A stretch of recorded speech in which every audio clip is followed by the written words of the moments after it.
Parce que la seule chose qui est immortelle, c'est l'objet. Nous sommes mortels, la table ne l'est pas.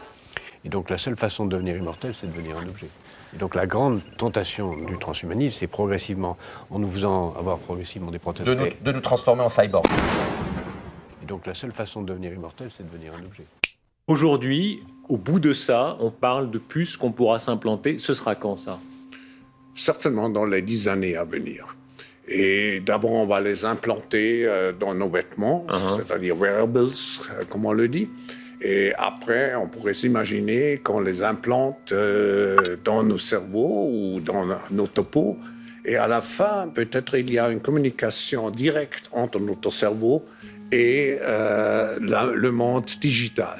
Ce que nous voyons, c'est une sorte de fusion du monde physique, digital et biologique. Sur les personnes aussi, on peut imaginer une traçabilité encore plus grande. Parce que sur les objets, on connaît, mais sur les organismes vivants, que ce soit les animaux ou les êtres humains, qui pourront avoir une puce électronique implantée dans le corps. Mais avant de parler de l'implantation des organismes vivants, il faut regarder tout ce qui va se passer aussi sur les moyens de paiement et sur la surveillance même dans la vie quotidienne de nos enfants ou de nos petits-enfants. Bientôt, on va pouvoir avoir dans les grands magasins ou dans les magasins de grande surface des caddies intelligents qui vont, lorsque vous passez devant un rayon, vous montrer sur un écran de télévision, grâce à des RFID, l'historique et le détail, avec la publicité nécessaire, des produits devant lesquels vous passez. Une technologie se développe en Suède. L'implant de puce électronique sous la peau de la main. La puce a la taille d'un grain de riz. Elle permet de déverrouiller des portes, de valider sa carte de transport, d'activer un ordinateur, simplement en passant sa main devant un lecteur. Exactement comme lorsque l'on paie avec sa carte bleue, vous savez, sans contact, ou que l'on passe son badge sur le lecteur pour entrer dans son entreprise. Les Suédois ont une confiance aveugle dans les nouvelles technologies. Il n'est donc pas étonnant qu'environ 3000 d'entre eux se soient déjà fait implanter une puce électronique. Maintenant, je peux utiliser cette puce pour ouvrir certains documents sur mon ordinateur, quand un mot de passe est nécessaire. Et je peux aussi l'utiliser pour accéder à mon bureau. Cette chef d'entreprise ne semble pas s'inquiéter des risques de piratage. Les téléphones portables posent beaucoup plus de problèmes en matière de protection des données, notamment parce qu'ils ont un GPS intégré. Clara Grelson attend maintenant de pouvoir utiliser sa puce dans les commerces. Une possibilité déjà expérimentée à la cafétéria de l'université de Linköping, 170 km au sud de Stockholm. Donc là, j'arrive à la cafétéria pour acheter mon café. Là, je place ma main contre le lecteur. Je n'ai plus qu'à prendre mon gobelet et me servir. Est-ce qu'on ne va pas vers des questions d'éthique, d'intégrité physique, en voulant développer des process, des méthodes évidemment, comme RFID à terme, on peut, dès aujourd'hui ça existe, puisqu'il y a ce célèbre exemple d'une boîte de nuit à Barcelone qui l'utilise déjà pour identifier ses clients en leur proposant l'implantation par une petite chirurgie très élémentaire d'une puce qui leur permet d'entrer, de sortir et même de payer les consommations. On peut imaginer que chaque individu accepte volontairement ou sans le savoir une puce en lui qui contiendrait toute une série d'informations sur lui.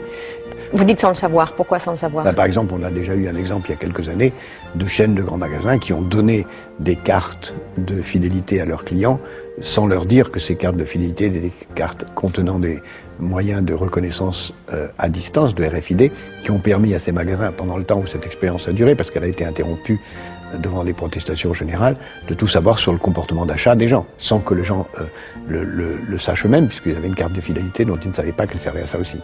Israel's putting into practice its plan to return to normality, with schools and kindergartens beginning to open their doors. But concerns have been raised after the country's Prime Minister proposed a controversial measure to track children's social distancing by microchipping them.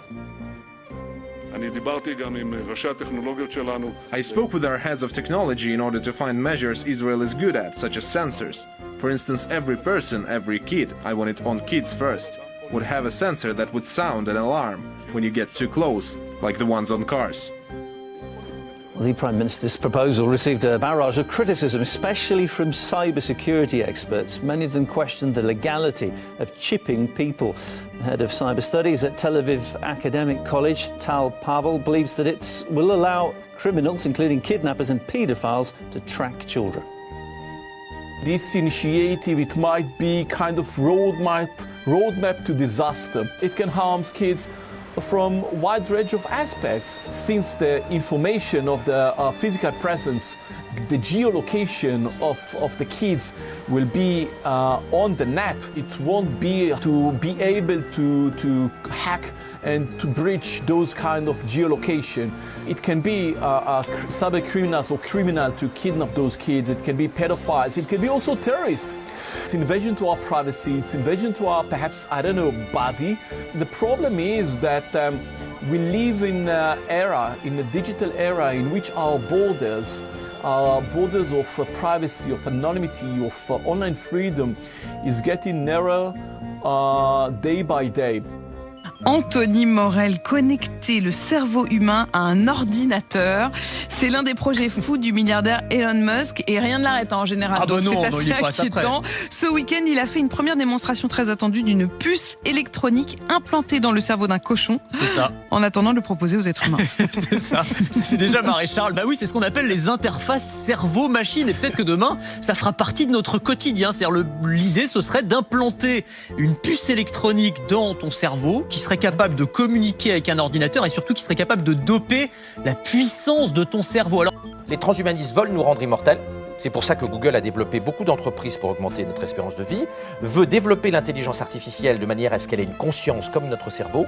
Et puis les transhumanistes veulent augmenter nos capacités physiques et capacités intellectuelles. C'est ça le rêve transhumaniste. J'aurais peut-être une quatrième, il y a une...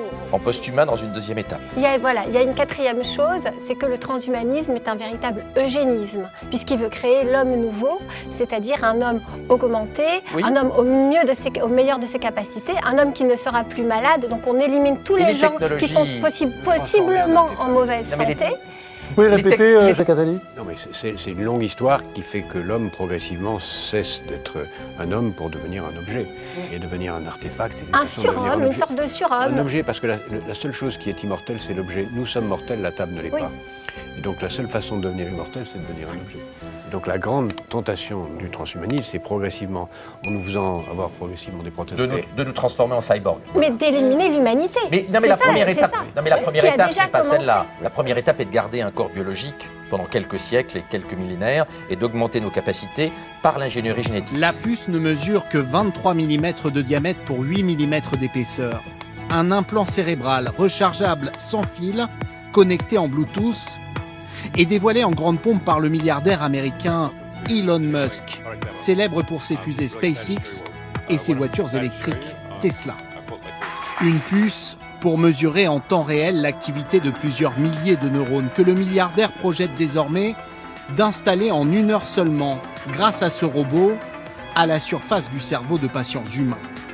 À en croire Elon Musk, les promesses seraient presque sans limite. Soigner des dépressions, guérir des patients paralysés et pourquoi pas déchiffrer nos pensées les plus intimes.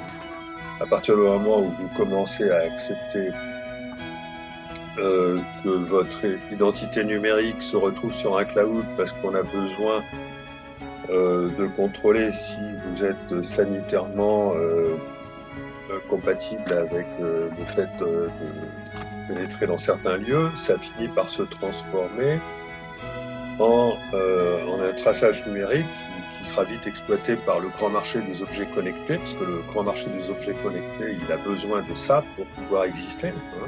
Si on n'identifie pas numériquement une personne à chaque fois qu'elle passe à côté d'un objet connecté, les objets connectés, ils serviront à rien. Alors ça, c'est un marché encore plus important, 10 à 20 fois plus important que le marché de la vaccination. C'est la raison pour laquelle ça intéresse Bill Gates et Mark Zuckerberg.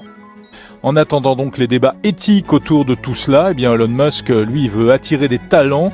Neuralink espère employer à terme 10 000 salariés pour travailler sur ses implants du futur. Et il nous promet même qu'un jour, cela permettra peut-être de copier sa mémoire pour la télécharger ensuite dans un autre corps ou même dans un robot. Bienvenue dans Black Mirror.